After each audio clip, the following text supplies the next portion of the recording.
Solve the inequality. Give the solution set in both interval and graph forms. -1 is less than 3x minus 4 is less than 2. To solve a compound inequality, we will perform the same operation on all three parts of the inequality. To isolate x, we'll first want to add 4 to all three parts. So we have -1 plus 4 is less than 3x minus 4 plus 4 is less than 2 plus 4, which simplifies to 3 is less than 3x is less than 6. We then want to divide all three parts by 3.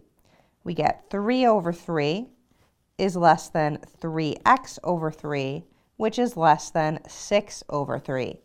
And this simplifies to 1 is less than x is less than 2, giving us the solution set, the open interval from 1 to 2.